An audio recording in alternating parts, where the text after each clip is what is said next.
Muito bom dia, um grande gosto aqui voltar.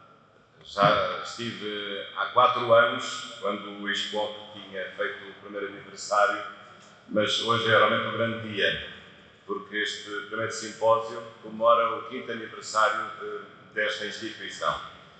E por isso agradeço o convite e, em particular, saúdo o professor José Cambuta, presidente deste instituto, e dizer que é com grande gosto que aqui estou. Além do mais, a minha vinda para este efeito aqui em Angola, esta vinda é a primeira vez que a faço depois da pandemia, portanto já não vinha à África já há 2 anos e meio, sensivelmente, portanto acho que recomecei bem as minhas andanças africanas e portanto dou os parabéns também a este Instituto por tudo aquilo que tem feito neste tempo.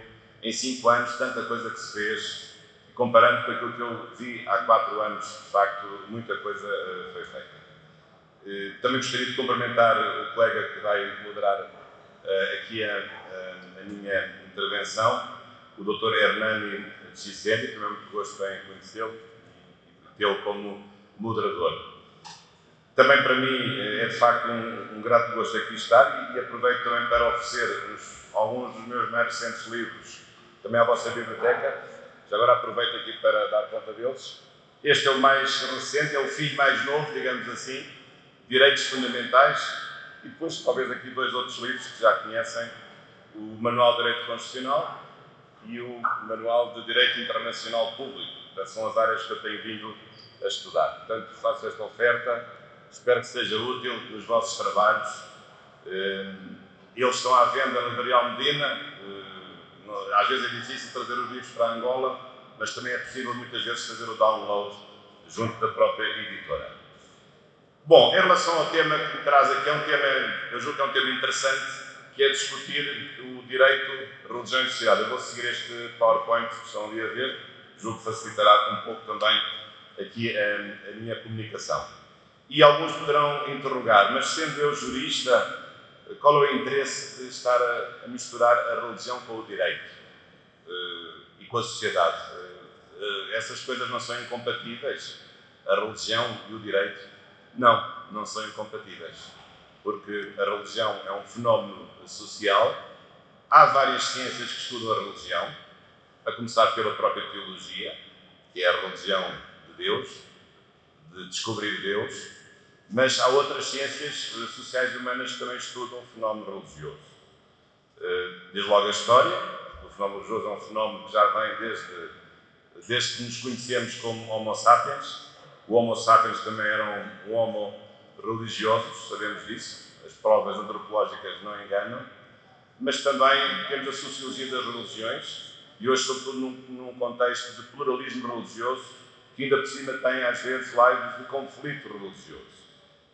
E, portanto, neste caso, o direito tem e teve uma palavra a dizer no que respeita ao desenvolvimento do fenómeno religioso ao longo dos tempos. E hoje nós chegamos a um patamar muito importante, a um novo paradigma, que é o paradigma do Estado Constitucional, que é o paradigma do Estado de Direito Democrático, em que há liberdade religiosa e em que se afirma a separação do Estado das religiões. O dito princípio da laicidade, que eu vou já explicar e que às vezes também não é assim muito bem interpretado. Acho que, como disse ontem o professor José Cambuta, às vezes há interpretações distorcidas daquilo que significa o princípio da laicidade e aquilo que significa o reconhecimento formal das religiões num espaço pluralista de um Estado constitucional democrático de direito. Portanto, essa é a minha perspectiva, precisamente, de vos explicar primeiro características do fenómeno religioso e depois ir avançando com aquilo que o direito tem a dizer sobre essa matéria. Bem, julgo que todos saberão que o fenómeno religioso é um fenómeno multiforme. Desde logo porque, quanto à existência de Deus, podemos não estar todos de acordo, porque há concepções que são deístas ou que são teístas, há aqueles que não sabem se Deus existe e ainda há aqueles que afirmam, às vezes solenemente, que Deus não existe. E, portanto, são tudo manifestações que nós devemos respeitar de diferentes modos de ver a religião e a relação que cada um tem e as comunidades com o próprio Deus. Mas isto faz parte um pouco da teoria da religião, saber quais são as várias modalidades que o fenómeno religioso se apresenta. Assim como também muitas vezes sabemos que na antiguidade clássica não havia propriamente uma concepção monoteísta. Quem estuda as civilizações grega e romana sabe que havia politeísmo, havia deuses para todos os gostos e para todas as funções, o que era um pouco confuso às vezes perceber o que é que cada um deles fazia. Mas, portanto, tudo isto são concepções que têm vindo a ser desenvolvidas ao longo da história, mas o que interessa hoje, e isso é o mais difícil, é saber o que é uma religião. E porquê é que é preciso saber o que é uma religião? Não para nós que somos crentes, nós sabemos qual é a nossa religião. Isso para nós não tem importância nenhuma.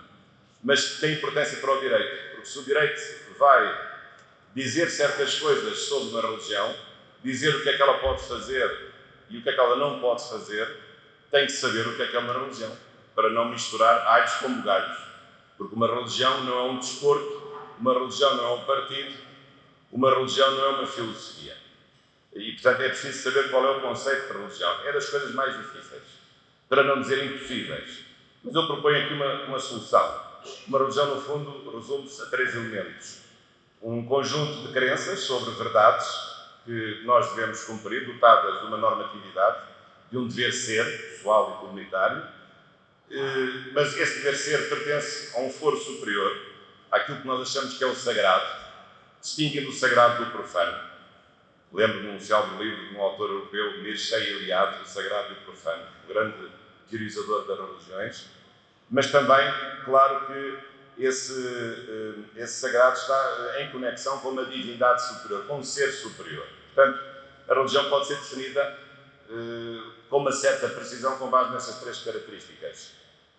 Uma crença num conjunto de verdades, um dever ser, do foro sagrado e que se fundamentam numa divindade superior.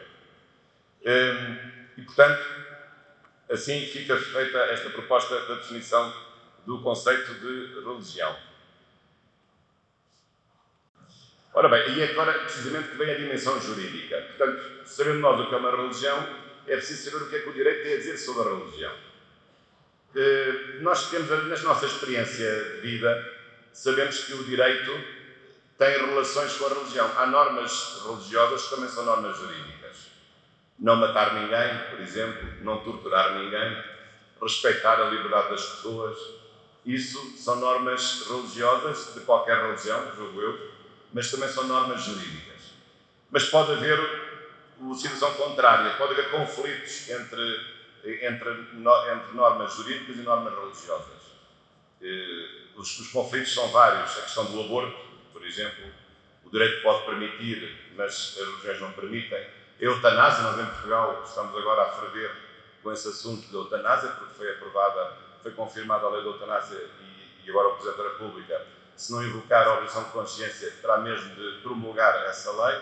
Eu acho que ele pode invocar a objeção de consciência, mas é um assunto controverso.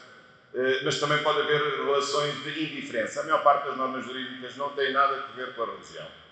Normas processuais, o Código da Estrada tem alguma coisa a ver com a religião? Não. Tanto faz conduzir à esquerda como conduzir à direita.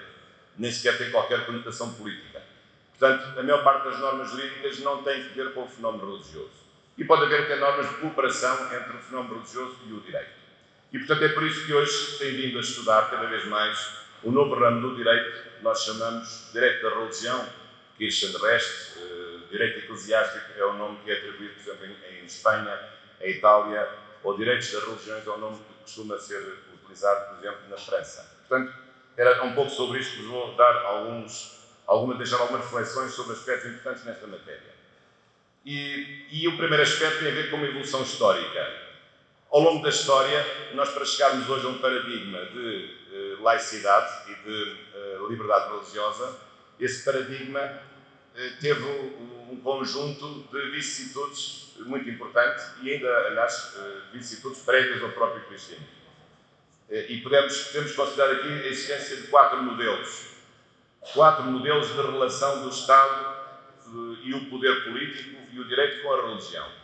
O primeiro modelo é um modelo de fusão, em que o poder religioso está misturado com o poder político. Era o caso do Egito, por exemplo, os faraós eram considerados deuses. Num certo sentido, no Império Romano também havia uma certa divinização do imperador, por exemplo. ou a Mesopotâmia antiga, os Estados orientais, eram, digamos, teocracias. Portanto, em que na fusão do poder religioso com o poder político, o poder religioso era dominante. Isto é uma situação de fusão, ou seja, não há uma separação entre os órgãos religiosos e os órgãos políticos.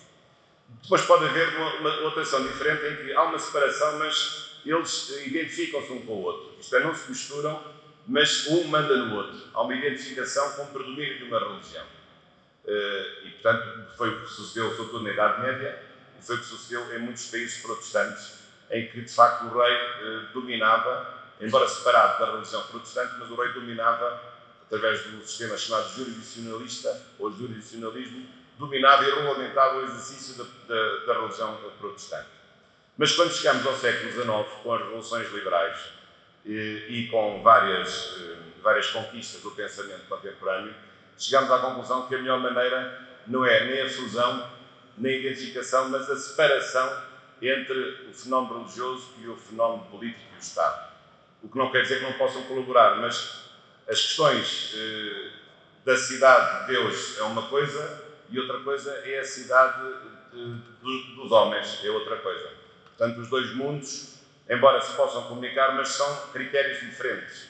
O poder político não se exerce em nome do interesse religioso, exerce em nome do interesse comum, que pode também incluir, obviamente, a processão e o benefício de interesses religiosos de acordo com aquilo que a comunidade assim exige. Portanto, o modelo hoje dominante é um modelo de separação, de laicidade, entre o fenómeno religioso e o fenómeno político.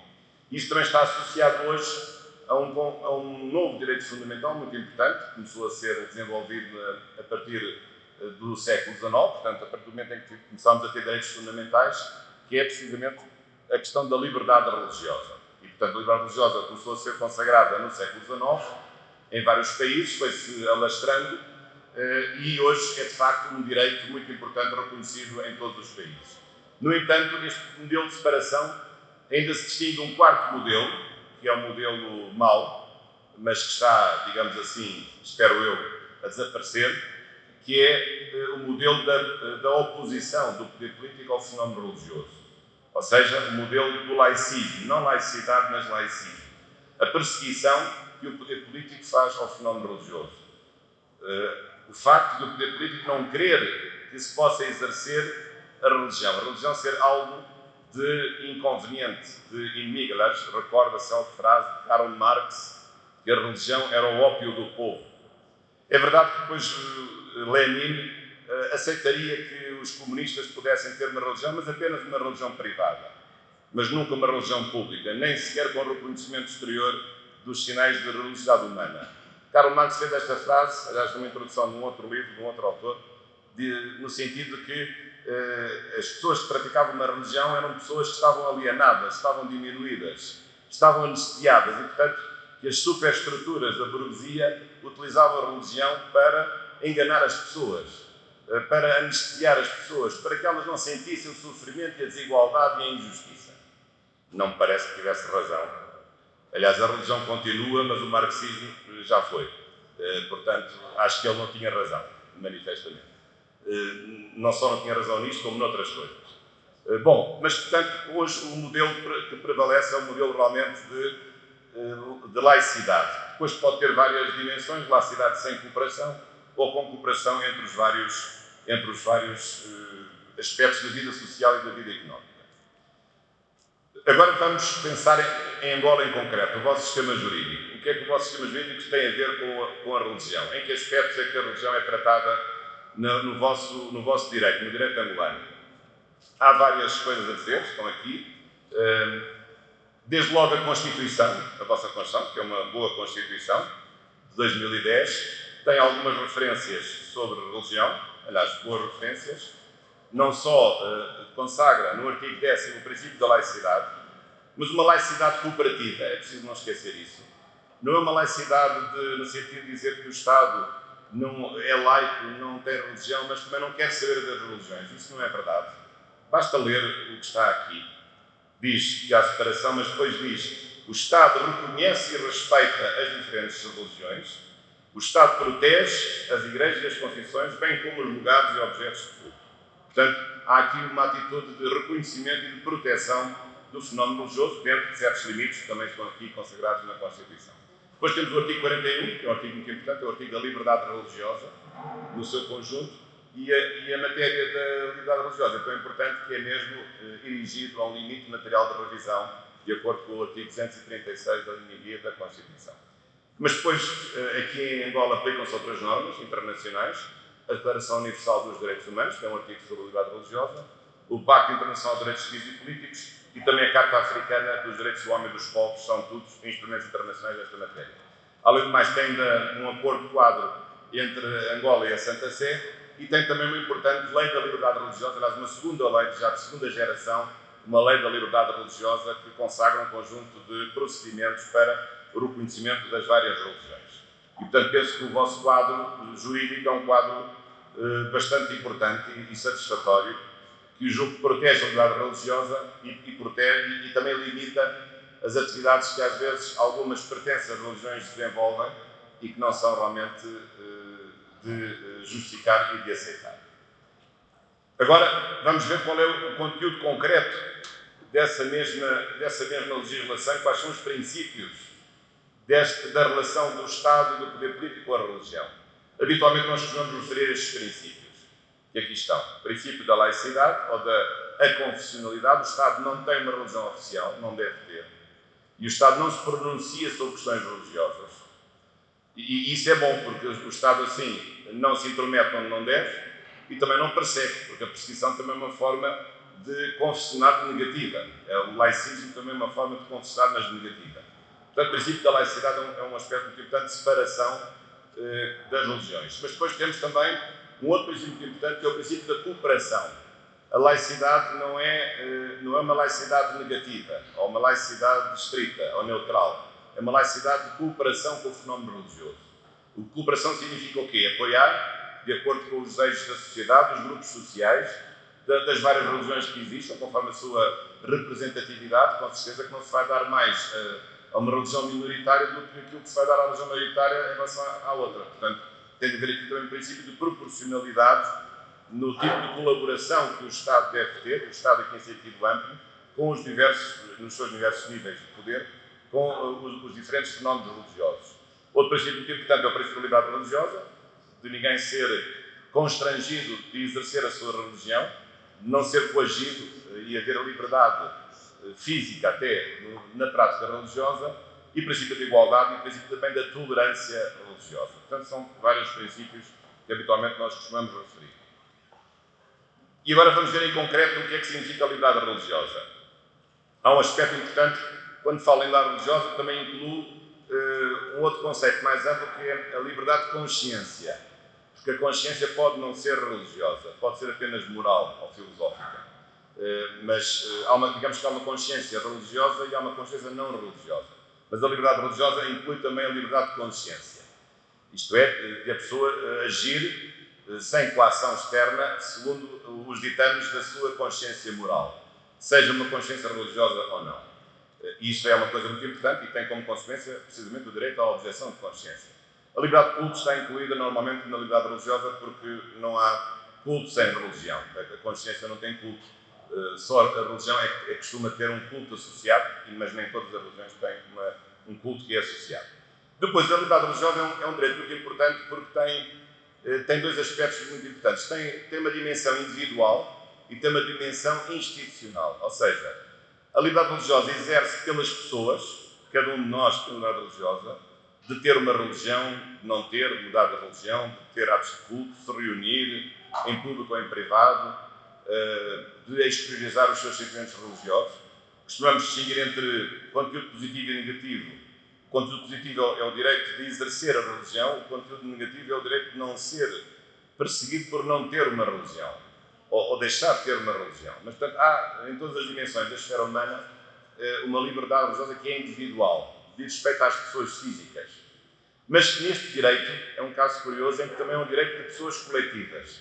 Quais pessoas coletivas? As confissões religiosas. As confissões não são apenas comunidades de pessoas.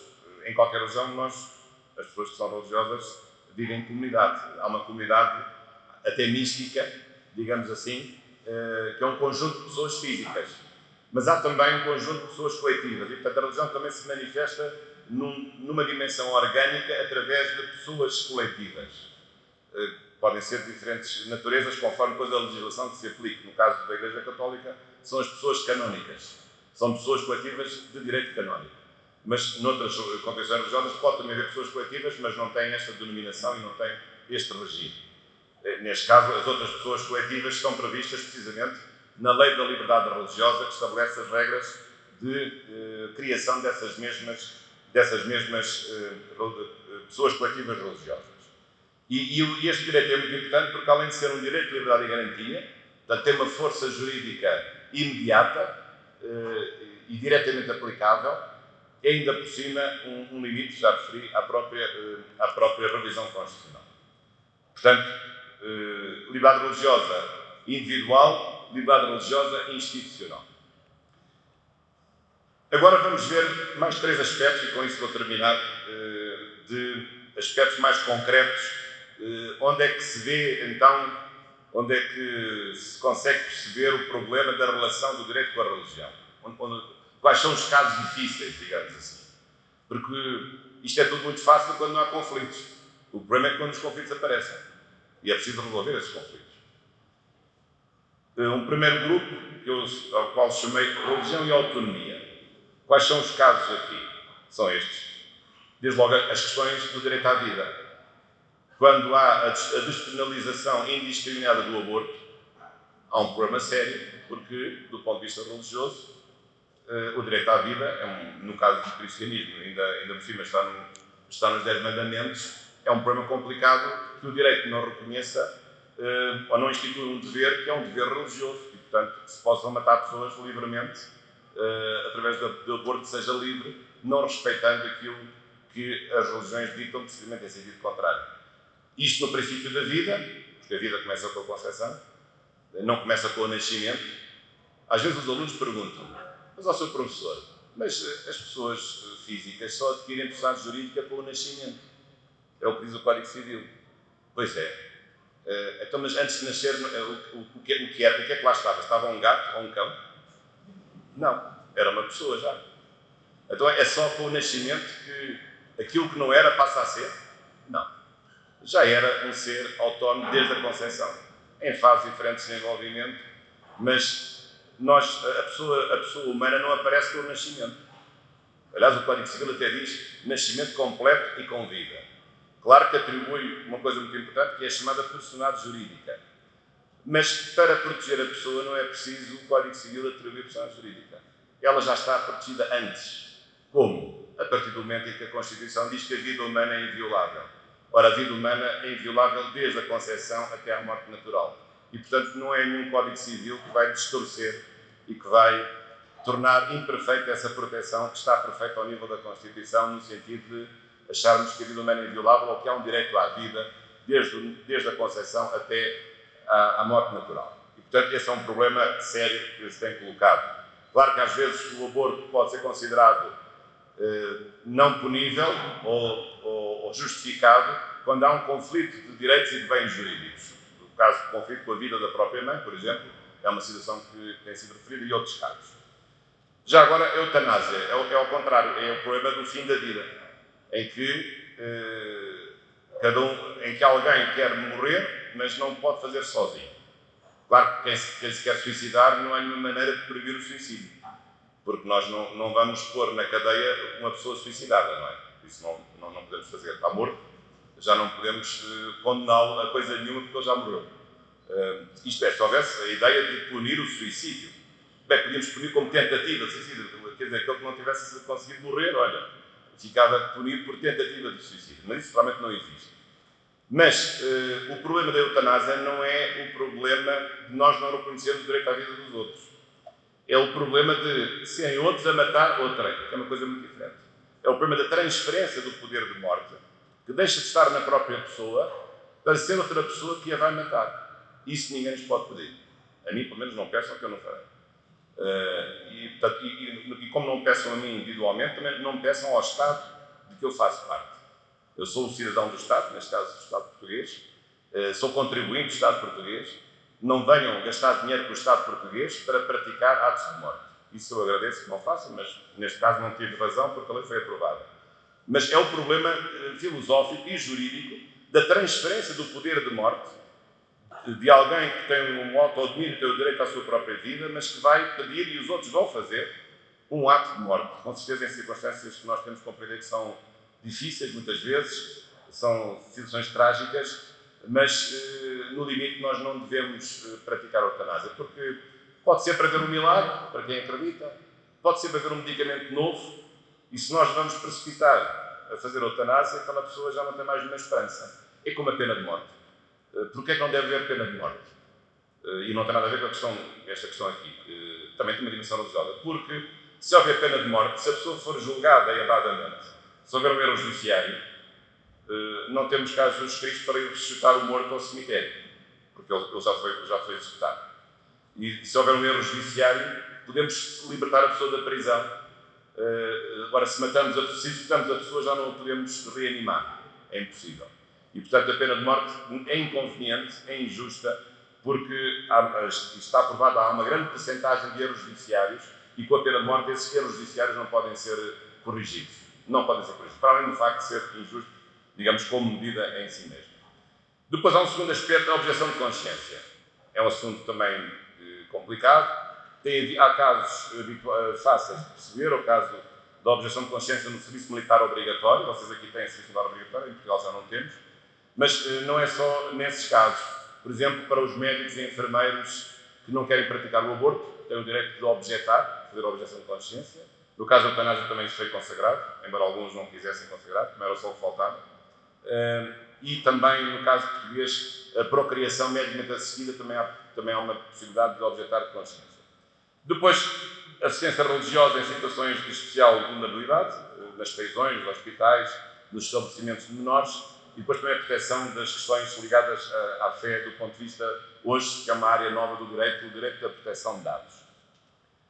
Para quase terminar, também outro tema importante é a religião, a política e a justiça. Aqui, então, em Portugal, como imagino, a questão da justiça e dos sacerdotes da Igreja Católica tem sido um tema abundantemente tratado, já sabem a que é que eu me refiro. Bom, mas quais são aqui as regras? São regras muito importantes que também têm na vossa Constituição aqui em Angola. Não deve haver qualquer confusão entre a atividade religiosa e a atividade política, ou político-partidária. E, portanto, os partidos não podem ter qualquer sinal religioso, nenhuma denominação religiosa ou qualquer filiação religiosa. No protocolo de Estado deve haver a separação entre as entidades religiosas das entidades políticas e, portanto, nenhum partido se pode prevalecer da sua ligação religiosa para, com isso, poder ganhar mais votos. O que não quer dizer que as confissões religiosas não tenham a palavra a dizer sobre as eleições, como é óbvio. Têm e devem ter. Aliás, ontem ouvi aqui a magnífica exposição sobre a doutrina social da Igreja, em que mostra à sociedade a importância das confissões religiosas, neste caso a Igreja Católica, ter uma voz social em favor do bem comum. Aliás, foi assim que começou no século XIX, como bem foi aqui explicado, foi a encíclica Rerum Novarum, do Papa Leão XIII. Foi a primeira encíclica social em que precisamente a Igreja mostrou a resposta que tinha para as questões do capitalismo selvagem do século XIX.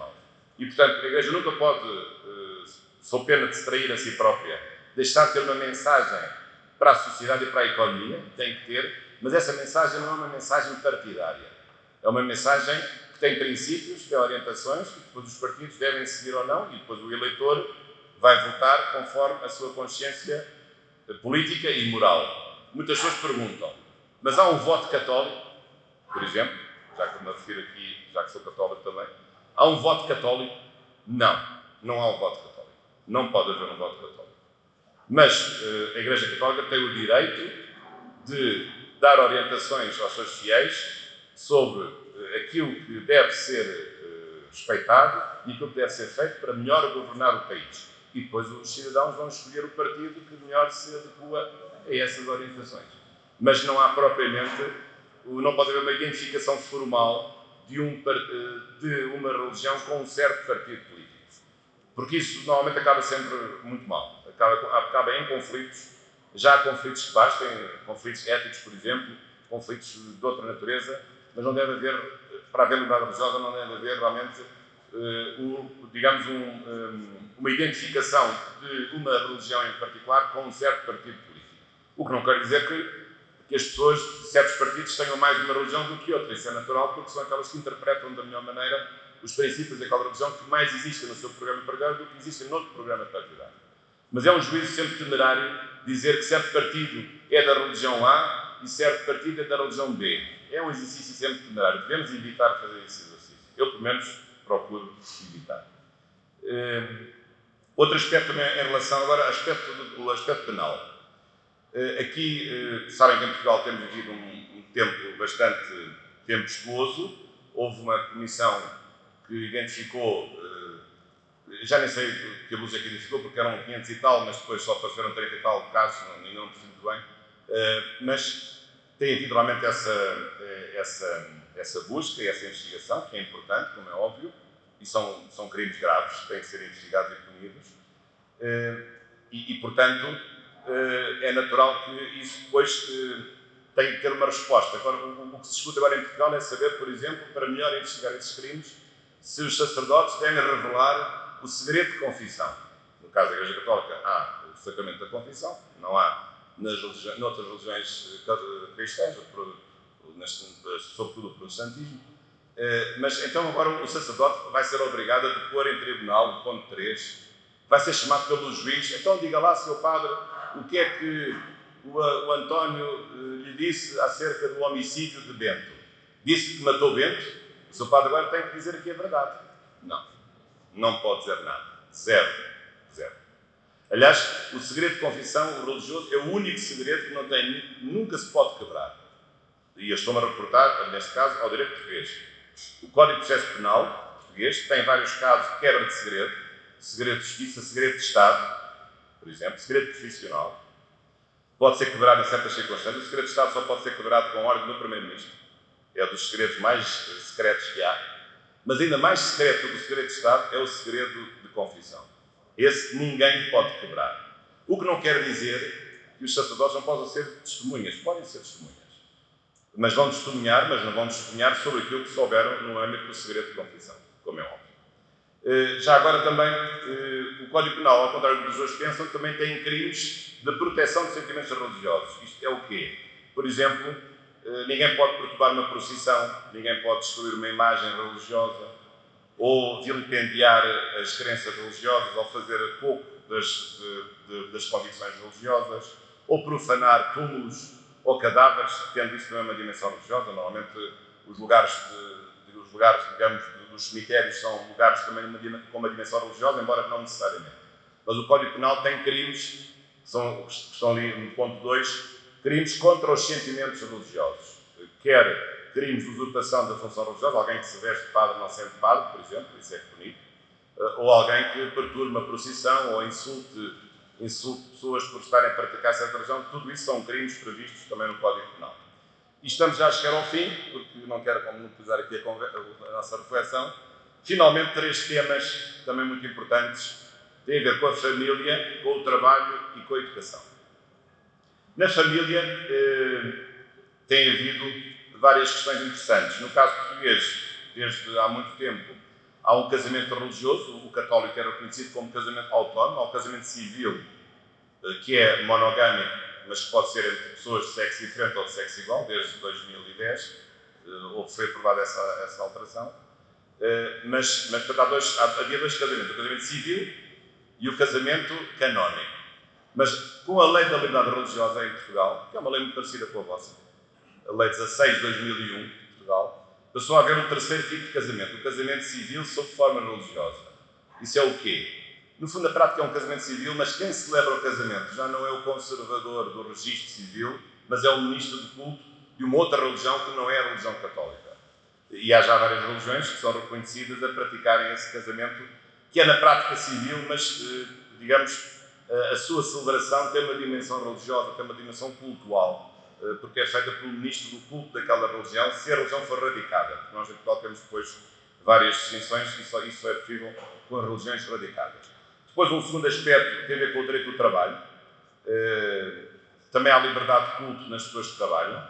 de terem o direito ao descanso semanal, ao domingo os cristãos, ao sábado os judeus, a sexta-feira os muçulmanos. Isso tem que ser respeitado. O próprio trabalhador não é obrigado a trabalhar no dia do culto e deve ser reconhecido esse direito, embora depois seja necessário compatibilizar os interesses do empregador, porque se for uma pessoa só numa loja, que seja muçulmana, a loja vai ficar fechada à sexta-feira, o prejuízo do empregador pode ser, digamos, enorme. Mas tem havido já várias decisões sobre a conciliação da liberdade religiosa com o dever de trabalhar. E, finalmente, a questão na educação. O direito, a religião no direito escolar. Nós, em Portugal, temos o ensino religioso nas escolas públicas, embora o ensino seja confessional, mas há ensino religioso nas escolas públicas. Ou seja, é possível ensinar de uma forma apologética religiões, começando pela católica, hoje não apenas a católica, no ensino público, paga pelo Estado, mas com escolha dos professores por parte da hierarquia católica, que também escolhe os programas. Mas essa disciplina não é obrigatória. Não é de frequência obrigatória, é de frequência facultativa.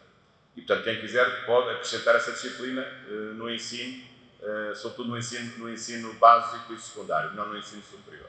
Portanto, chamado ensino religioso nas escolas públicas é uma medida controversa, há países que não aceitam isto, mas o Brasil, por exemplo, tem a norma curiosa. A própria Constituição do Brasil obriga a haver ensino religioso nas escolas públicas, que depois tem sido interpretado de muitas maneiras. Ou ensino religioso de uma forma ascética, do género ensinar ciência das religiões, ou sociologia das religiões, ou ensino religioso mesmo com proselitismo, isto é, para convencer os estudantes a aderirem à religião de que está a falar o professor em cada um dos aspectos desse mesmo ensino. Portanto, aqui estas as minhas reflexões, e deixo aqui a indicação do tal manual que agora recentemente reeditei, e também digo aqui com o meu e-mail e também a página internet para aqueles que quiserem. E hoje também estou por aí nas redes sociais, eu sei que já há vários alunos que aqui estão, vejo tantos alunos que me têm seguido nas redes sociais e, portanto, continuo à vossa espera nas redes sociais e muito obrigado pela vossa atenção e tudo corra bem. Muito obrigado.